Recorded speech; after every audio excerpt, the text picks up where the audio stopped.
कितनी ज़्यादा एप्लीकेशन हुई उसकी. So notice हमने उनमें से 2 metrics लिए हैं. मैं आपको इसके साथ इस वक्त से 2 दिखा रहा हूँ. उसकी वजह ये है primarily कि my client was interested only in those 2 metrics. The whole reason why we have a good reaction, or we try to get a good reaction from people, is so that there would be more retention, right? We want good temperature in here, so people will remember this information. In an e-learning format, you would want very good aesthetics, because you want people to remember it, so that they would apply it. That's Kirkpatrick's model. And by the way, that's the one I'm using here, but that's not the only one. In this case, we want higher application. Everything else is supposed to lead to that. If it does, great. If it doesn't, you know what? We need to be a little braver and say, this is not working. Let's find something that works. I hope that is addressed as well. Yes, and just a small point here as well. If you are working in the corporates, the CEO, the management team, all the time, they'd like to know how our trainings or whatever methodology you use are actually being translated into financials. Right? So the ROTI. How do you see and how effective is this tool in the Pakistani corporates? And do you feel that there are certain examples that one could benchmark, out of your experience? Okay. So the general answer is no, but a specific answer is yes in certain cases. I'll give you 1 or 2 quick examples of this, and they're not dependent on the tool. कुछ training content ऐसा होता है कि उसकी financial implementation या financial impact calculate करना आसान है. One example of that is Lean Six Sigma. So you run a Lean Six Sigma program, people will go through it. The program is incomplete unless people do actual projects, and those projects have to be involved. They have to involve some sort of financial measurement at the beginning and at the end. पहले इतनी cost पड़ रही थी, आपने project किया, अब इतनी cost पड़ रही है. And that difference is measured and sort of stamped over by the finance department. In that case, you can measure it. Number 1. Second example is safety training. Again, the impact can be measured. But the training content for the majority of the training courses that are delivered, it's very difficult to link it to the financials. And that's just the reality that the training world has come to accept. Is that going to be the case in the future? No. I recommend those of you who are interested look at a technology which is actually in progress, hot out of the oven. It's called Affectiva, Affectiva. It's a bunch of people from the MIT Media Lab who are working on assessing people's facial expressions from the screen of a computer. Affectiva, Affectiva. There's still, by the way, the technology is not perfect, but it's pretty good. And that combined with artificial intelligence, I expect 3 to 4 years from now, we'll be able to measure the impact of training using cameras that are installed all across your company. I expect that. So 5 years, 6 years, whatever, but we're heading in that direction. Okay? All right. So this is the final example. This is another blended learning course. This is a course actually that I'm teaching presently. I taught 1 module out of these this morning. So it's supposed to be a 3-week program. It's a 3-week certification program on designing training programs. Now, usually I would have these folks stay residentially for 3 weeks. You can imagine how expensive that is and how difficult that is. But we've divided it up, week 1, week 2, week 3. Week 3, notice that this final module is a full day instructor-led module. So that's the human interaction. April 27th, I will meet these people in person, and that will be the first time I will meet them in person. Up until now, I've been teaching them online 2-hour sessions on Tuesdays and Fridays. Between each is an actual real-life project, and they know that their certification depends on the project, so everyone does it. We actually have one person in this room who's been through this course in the past. Yep. So Tuesday, Friday, these are online sessions, and then after they've been through this online session, we meet them one full day in person, where we answer their questions and then give them the final project. We evaluate it, and it is over. Modules are webinars. They are live webinars, that's right. So these are live webinars. Yeah, that's a phrase that people may be more familiar with. The technical term for that, some people like to sound smart, so I'm going to give you the technical term for that as well, just in case you just say this in front of other people and sound smart. Synchronous learning. Sounds nice, right? Try it, go ahead. Synchronous learning. Ooh. Yeah, there you go. Well, webinar, that's essentially what it is. That's right. So 4 webinars, eventually they lead to a full day interaction, and this is a simple blended learning course. And these were just some case studies. What common string, what common theme do you see in all of these examples? What do you notice that is common in all of these? So there's some technology, that's true. There's some business problem. So there's some business problem that we're trying to address. And technology is playing the role of an enabler only. I'm going to emphasize that. Blended learning is not about technology. It's about using technology to solve a business problem. And frankly, this emphasis is because that's the only way you'll be able to sell it in your organization. If you stand up and say, I have this dazzling technology, it looks amazing.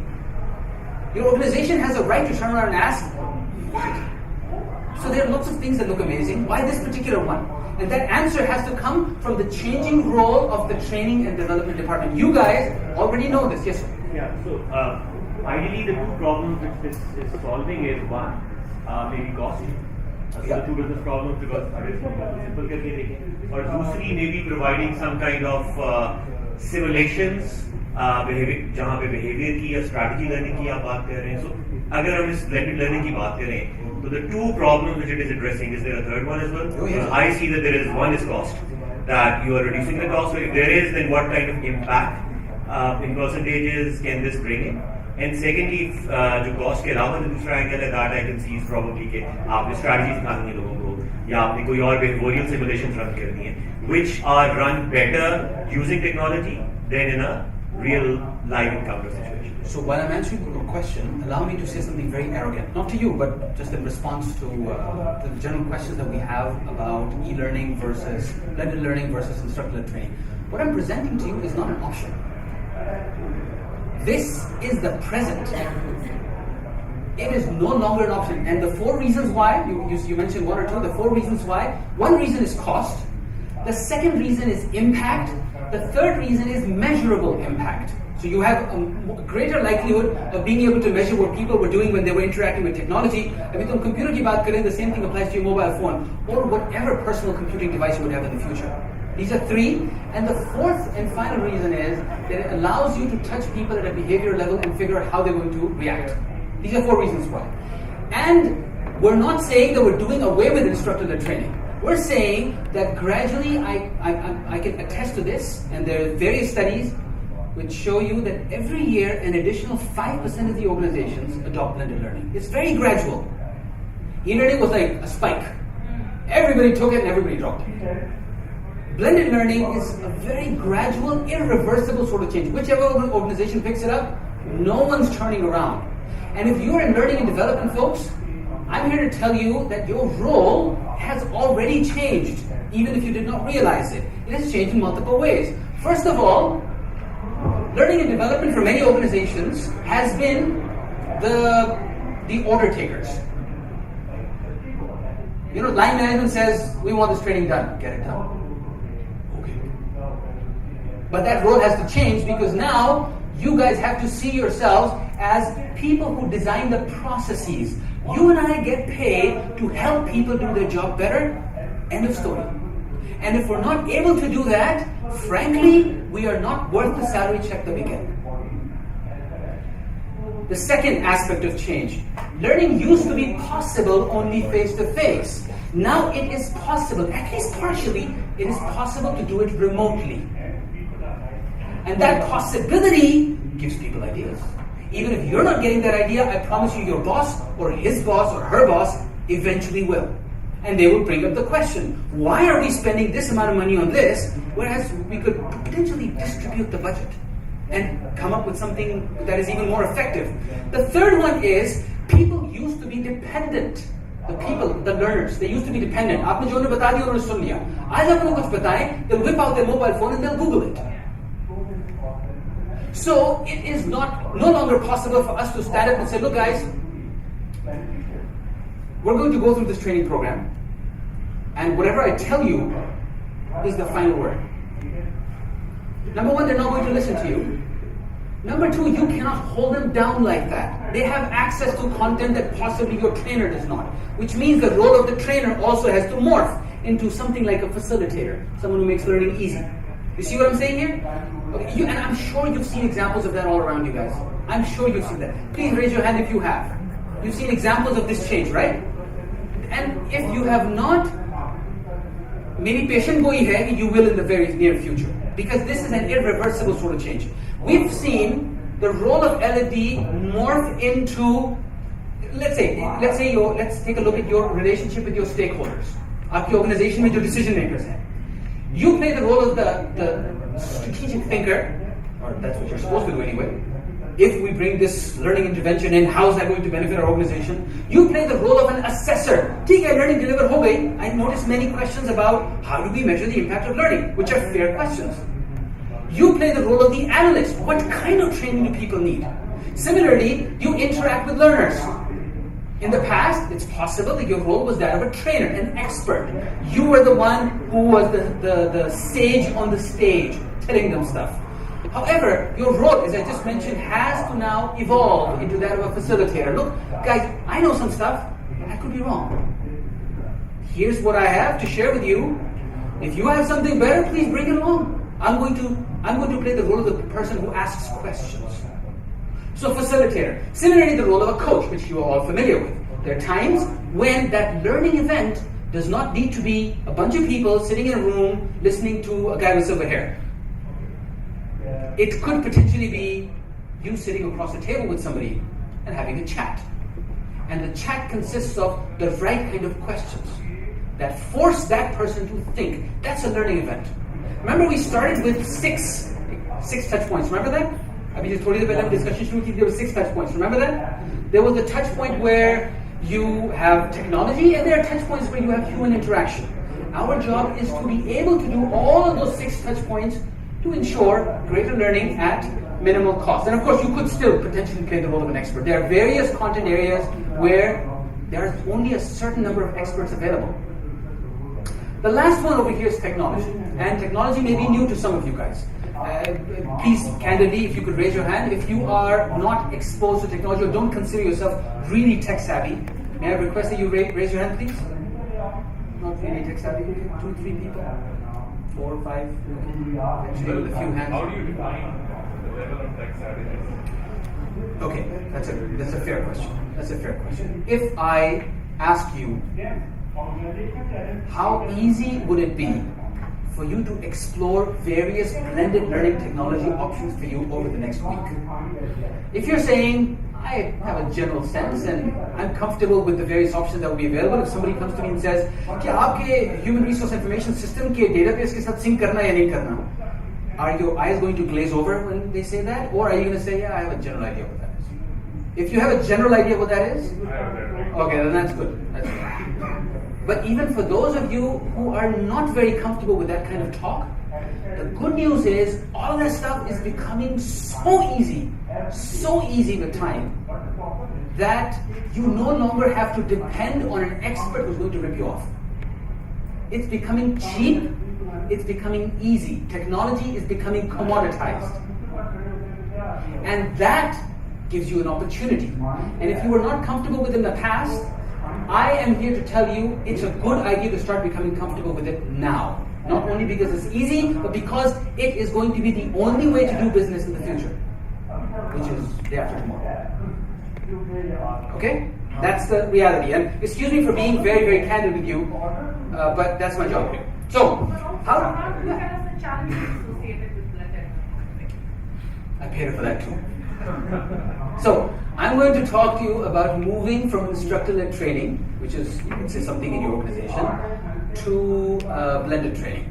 So there's 2 ways for us to do this. I can get you to play a digital game, give you a demo of how this works, or I can go through some slides and the same thing, the same information, but I'll present it in slides. Shall we do the digital demo? I would need, huh? Oh, yeah, the demo is the game, man. The demo is the game, okay. I want you to turn on data on your phones, make sure it's ready. I want you to go to this website, www.kahoot.it, Kahoot.it.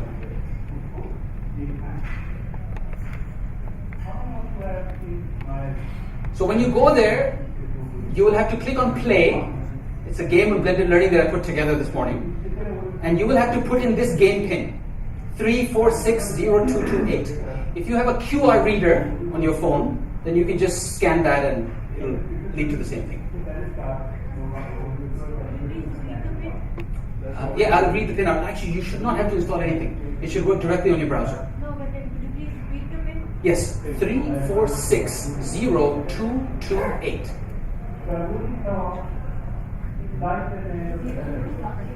3460228. Okay, hold on. I'll do this in front of you and then you'll be able to see the pin yourselves. That's a part of the challenge. No, it's not part of the challenge. I think because it was scheduled for 1 o'clock, so it's possible that it will ask me to do another pin.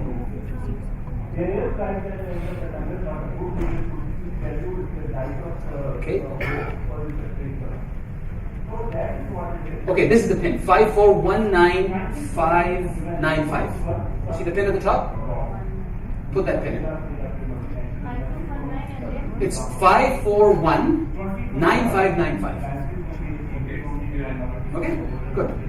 And we'll see you here. Go ahead, put your name in. There you go. You guys are showing up now.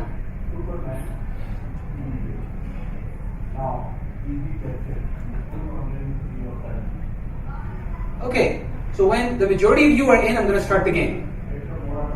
Ready? Okay? Alright. Okay, some people are still... I'll give you time. Go ahead. Everyone logged in? Anybody need me to wait? Okay, still logging in? The pin will stay up even when I continue. Okay, so this game consists of 5 questions. Each question is about blended learning. Each question is a challenge that people face when implementing blended learning. And that implementation has some solutions. And I'll give you multiple solutions. You have to pick the wrong solution, which means most of the solutions will be correct. You have to find the wrong solution. Are you ready for that? Okay, start. It should show up on your screen just about now. Which of the following is not blended learning? Which of the following is not blended learning? Using technology to enhance impact of face-to-face training, creating learning journeys for staff, delivering training over computer screens. And you have only 22 seconds left. Go ahead. Put the right answer in based on the shape on your phone.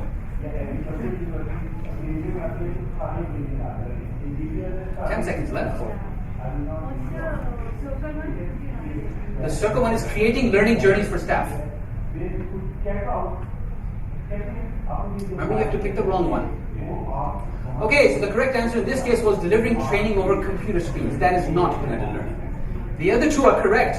Using technology to enhance the impact of face-to-face training and creating learning journeys for staff. So these are 2 good definitions of blended learning. What just happened here? I see an expression of aghastness on people's faces. What was that, man? Okay, there'll be 4 more of these, but I hope this is. I hope we're making sense here. So this was the first one, and 13 of you got it right. 10 and 5, so 15 of you chose one of these 2. Remember, you have to pick the wrong answer. Yes, sir. You can see, please come closer. Yeah, perhaps. Or the other way. Okay, all right, thank you very much. Thank you very much. Okay, you guys ready for the next challenge? Oh, who's Asma? You got the top score. You know why? Because you were the first one to pick. So even that gives you extra points. Read quickly. Ready for the next one? Which of the following is not a good reason for adopting blended learning?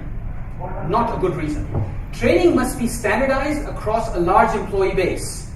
Experts are needed who can only train a few people. Staff is dispersed, so instructor-led training is too costly. It's the latest fad and I'm too cool to be left behind.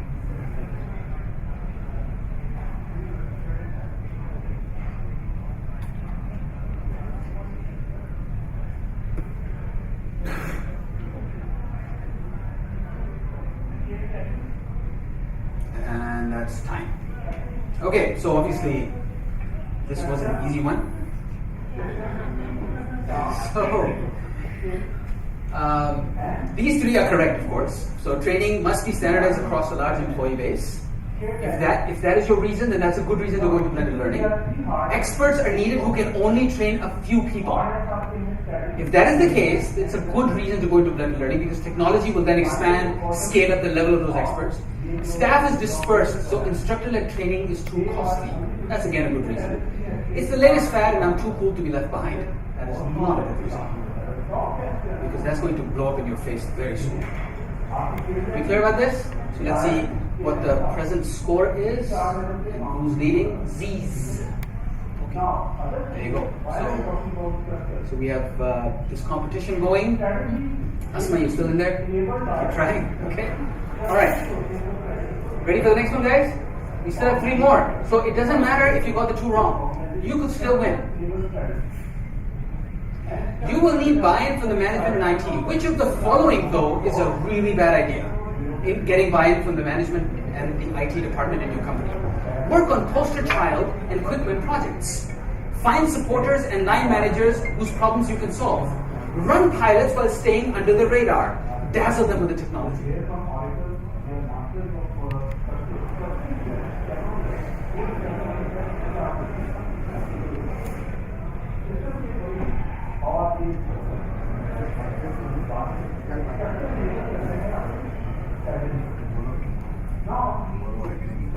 Okay, so obviously that was the wrong one. Work on poster child projects and quick wins. By the way, this works wonders.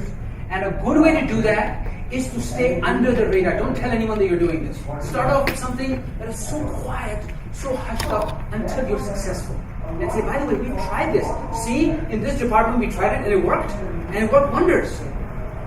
This was the total cost, this was the total impact, here's the data, here are the numbers, and the management then says, okay, fine. And the same thing applies to the IT department. By the way, is there anyone here from the IT department?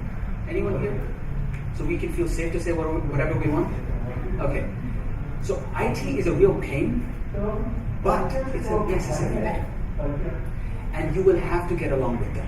If you're going to implement blended learning in your organization, and if you're going to be successful, you're going to have to use them as partners rather than competitors. Don't talk bad about them behind their back. Talk to them, explain the issue to them, find out from them what their options are. And by the way, the IT department's job is really, really nasty. Everyone hates them. And they're limited by the technology that they have available to them. Frankly, जो technology की curve होती है ना, सबसे पहले कौन सी industry में technology जाती है? Do you know? Which is the first industry to adopt the latest technology? The technology industry. No, actually, it's not even them. It's the defense industry. They're the first people to take up new technology, and the last people are corporate sector because they need to be safe. It's not their fault. They need to be safe, right? Safe, conservative. So, if your IT department is dependent on technology from drumroll, e-learning कितनी पुरानी है? e-learning की जो इस वक्त currently technology इस्तेमाल की जाती है दुनिया में, also known as Swarm 1.2. Anybody know how old it is? Take a guess. 2 decades. It's decades, yes, but how many years? Take a guess. 90s. Okay, it's the end of the 90s. 2001, 2002. That's the technology that is used in e-learning today by 93, 94% of the companies. Very few of them are changing to one that came out maybe 6-7 years ago. So that's the pace. And when you go to your IT department and say, "हम ये क्यों नहीं कर सकते?" It's so obvious. Your IT department will say, because those are the options available to us. Work with them. Okay, next one. Okay, these. You will have to prepare the L&D team. Which of the following will leave them unprepared? Your own team. What will leave them unprepared? Fit them into new roles, learning designer, facilitator, etc., etc. Declare the new focus on blended learning and crush dissent. Encourage them to experiment with the technology. Expose the team to blended learning tools and toys.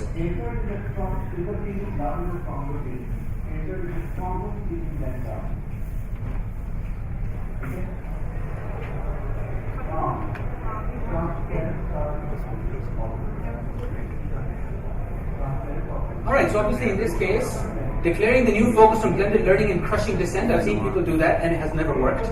But what does work is you create new roles and gradually transition folks into those new roles. You will find that there are some people who are excited about it. Of course, they are to be encouraged. There are some people who will realize that this is not for them. They find themselves more comfortable in the classroom. And they might choose to stay or they might choose to leave. Encourage them to experiment with the technology. We found that playing with technology, just like आसान हो गया. How many people here know how to use Microsoft PowerPoint? Good. If you know how to use Microsoft PowerPoint, you pretty much know how to use the latest e-learning technology. Same format. Looks the same as well. But instead of creating PowerPoint presentations, you're creating e-learning courses with the addition of a narration in the background, a few quizzes here and there. That's the level of difficulty. And it's becoming even easier. So get people to play with it. Give them some new toys. And when they experiment with it, that your team will come up with ideas that you would not have thought of. I think we have one last one. I think so. So, okay, hold on. Who's on? Aha. Okay. So you can see, oh, I see Sharia. Sharia, is that you? Okay. You will need to motivate learners to take e-courses. Which of the following will not work? Learning experience, gamify, scenarios, bite-sized learning. Ensure that training content is relevant to functional needs. Link course completion to the staff's annual objectives. And send emails and reminders to staff to complete e-courses. In order to understand the people, you have to understand those people. So if you have something you want to do, that you learn.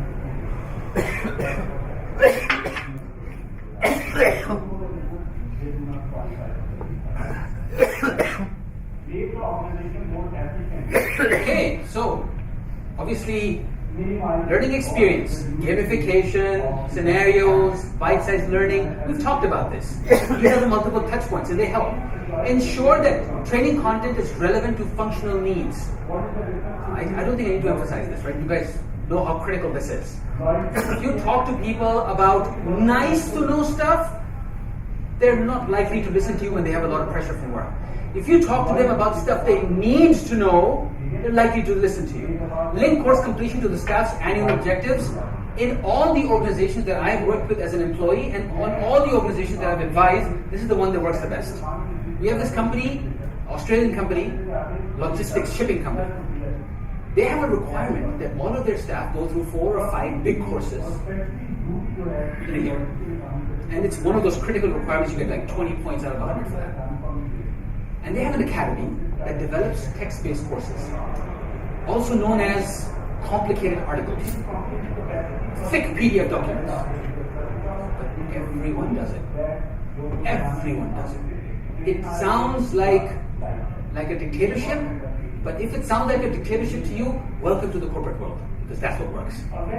Once again, I'm not here to be nice. I'm here to tell you things the way they are. That's what works. We've seen it work in multiple organizations, and if you want blended learning to succeed in your organization, those are the options you're going to have to look at. So let's look at the final results. Okay, so Ziz, you win. Good job. Who's Hani? Aha. All right, very good. And finally Sharia as well, not bad. So let's give him a hand. Even those of you who did not win, at least you got to experience blended learning. You talk to a person and then you talk to a computing device. And we've just seen the outcome of that. I could have shown you all of those questions with those options in slides, but how much fun would that be? You see my point? So as I'm ending, blended learning is not something that you can wait to come and hit you in the face. It is already here. It's a real life option. If I were you, I would be quickly exploring ways to come up to speed with everything that is needed to implement it in your organization. And I wish you guys all the best with your own learning journeys with blended learning.